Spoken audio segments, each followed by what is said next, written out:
Found media is a special time for the lost media community, a time we can really realize how important the found media is.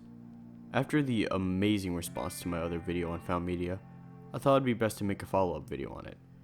So without further ado, here are 7 more found medias.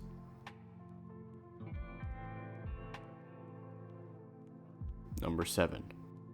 The Elder Scrolls Travels, Oblivion.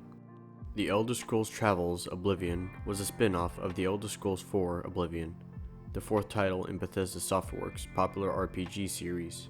The game was revealed in the October 2006 issue of the official US PlayStation magazine alongside the PlayStation 3 version of Oblivion and was in development at Climax Studios. The Elder Scrolls Travel was a Bethesda answer for TES on mobile platforms. The Travel series included Stormhold, Dawnstar, and Shadowkey for Java-enabled mobile phones. A version of Oblivion was also made for mobile phones, but was not related to the PlayStation Portable game. The PlayStation Portable version of Oblivion was described as a downscaled, more focused version of its console and PC counterparts. In an interview with Todd Howard, executive producer of Oblivion, it was revealed that the game would focus more on dungeon exploration parts as opposed to the walk-around town parts. The Elder Scrolls Travels Oblivion was given a tentative release of spring 2007, but never made it. The game was never officially cancelled though, and no reason was ever given for its disappearance. To date, no playable build or even video footage has surfaced, and screenshots from the reveal issue of OPM were the only screenshots released to the public. Considering Sony's retirement of the PSP platform and Bethesda's lack of acknowledgement regarding this game, it is unlikely to ever see the light of day in any official capacity. But yet surprisingly, on May 17th of 2006, a YouTuber named PTOP Online uploaded footage of the demo, 2 of them being gameplay of the June 2006 build, and the third one the January 2007 build. The 5 prototypes have been since leaked online. Number 6. Codename Kids Next Door Operation Best. Codename Kid Next Door Operation Best was an MMORPG style on the Cartoon Network website created and shut down in 2005. This game's purpose was for the player to create their own K&D operative, to take on missions as a member of Sector V to gain points for a high score. Operation Best lasted until someone gained the highest score. After the game's high score was displayed on TV, it was shut down forever.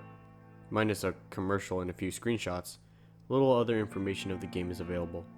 After the game closed down, the player with the highest score was revealed on a television episode to be the player from Hawaii named Ninja Z. Nothing else is known about the identity of Ninja Z though, but on March 24th, 2018, YouTube user LessBird uploaded 2 episodes of gameplay from the Operation Best. He later uploaded the game file onto his own website. Number 5. HalfLife. HalfLife is a first-person shooter developed for PC by Valve and originally published by Sierra Studios in 1998. The game has received nearly universal acclaim from both critics and consumers and is often regarded as one of the most revolutionary games ever created. In the early 2000s, there were plans to port the game to both PlayStation 2 and Dreamcast. While the PlayStation 2 port eventually did release, the Dreamcast port was never seen. Gearbox and Captivation Digital Laboratories were slated to develop the port, with Gearbox creating content exclusive for the port and Captivation handling the actual porting of the game. Aside from graphic improvements with models having twice as many polygons, there was also an exclusive bonus mission planned called Half-Life Blue Shift, which would eventually find its way into the original game as a whole expansion pack. The port had several delays after sending out review copies and getting very poor reception from critics. A few weeks before it would have been officially released, despite the fact that it was finished, the port was cancelled outright in a combination of the poor reception and the changing market conditions with the Dreamcast. At the time of this announcement, there was even a strategy guide that had been printed and ready for publication. A few years after its cancellation, a late build was discovered. The given build number was build 1672, and it was dated May 2001. The port is fully functional and can be played on real hardware, proving that the game was effectively complete when it was cancelled. The ROM dump can easily be found online. Additionally, in 2012, a mod was released for the PC version of Half-Life that ported the content from the Dreamcast over. Number 4. Sonic at the Olympic Winter Games. Sonic at the Olympic Winter Games was an iOS game released by Sega on the App Store on January 29, 2010, to coincide with the Vancouver 2010 Winter Olympics, and was made to promote the 2009 Wii and Nintendo DS game, Mario and Sonic at the Olympic Winter Games. But only Sonic characters can be played, and only 4 Olympic events could be played.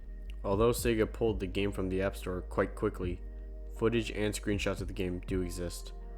On July 20th, 2019, a user going by the name MTBCooler found a .ipa file containing the app for Sonic in the Olympic Winter Games. MTBCooler has since made the file available to download. Number 3. Wander Over Yonder. On July 14th, 2012, Disney held a panel at SDCC 2012, featuring a teaser of its then upcoming show, Wander Over Yonder. It first shows Wander riding on Sylvia, then nearly stepping on a tiny bug-like alien. Wander and Sylvia then greets the alien. They suddenly notice an army of watchdogs chasing after them. After trying to simply outrun them, they fly off a cliff using their orbital bubble, and cheer as the watchdogs fall off the cliff. The duo is later seen flying into space in their orbital bubble before the logo fades in. The only dialogue for the trailer is "Whoa," said by Wander and Sylvia throughout the trailer. For a while, the trailer wasn't publicly available, but thanks to a wiki contributor, however, it can be found on YouTube and Mega. Number 2. Pokemon Picross.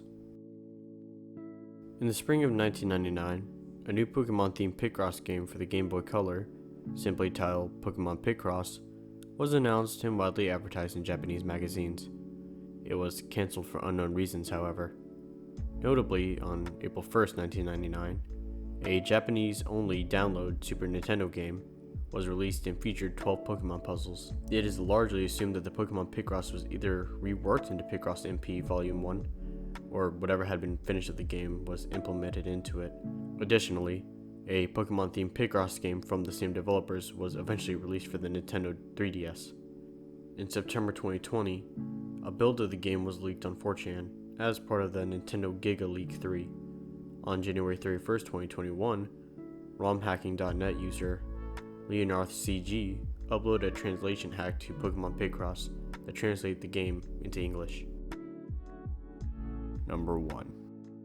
Black Angel. Premiering exclusively in Australian and European cinemas in 1980, prior to screenings of Star Wars Episode V: The Empire Strikes Back, was a short fantasy film titled Black Angel.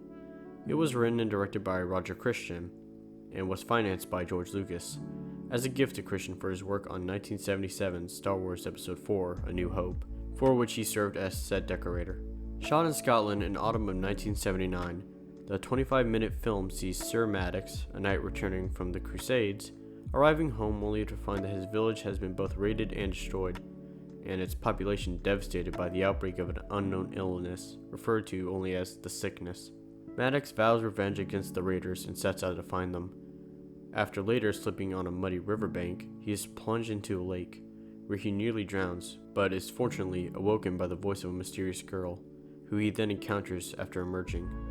She reveals that she is being held captive by the so-called Black Angel, a Black Knight who Maddox then endeavors to conquer in return for the girl having saved his life. In the decades following the film's very limited theatrical release, it gained notoriety among Star Wars fans as a lost film, with not even Christian himself being able to secure a workable copy for cleanup and re-release. Until December of 2011, when an archivist from Universal Studios contacted Christian after having come across a tin of film containing the elusive movie. A number of article interviews were conducted with Christian in late 2012 and throughout 2013, in which he revealed the discovery and reaffirmed his intentions to restore and make the film available once again, more than 30 years after its initial release. After reading one of the aforementioned interviews, Californian visual effects company Athena Studios volunteered to completely restore the film free of charge. Then the said restoration soon commenced, in conjunction with the Bay Area Visual Effects Society and Skywalker Sound, and the film was finally shown once again on October 13th, 2013, at the 36th Millway Valley Film Festival, where it was well received. 2 short preview clips were released online by Athena Studios 2 weeks following the restoration's premiere screening, and the film in its entirety was eventually released worldwide on May 19, 2014. When it was made available for purchase on iTunes' digital distribution store to mass praise, going on to top the iTunes charts. Notably, it has been suggested by Christian that a feature film version of Black Angel has already begun pre-production, though not a great deal of information on said planned feature has been revealed. Thanks for watching. If you did enjoy, consider subscribing, as it really does help out the channel. Also, I'll be doing a 1000 sub Q&A soon, so if you're interested, look out for the video where you can ask your own questions in the comments. But as for now, that's all. Thanks for watching, and see y'all on the flip side.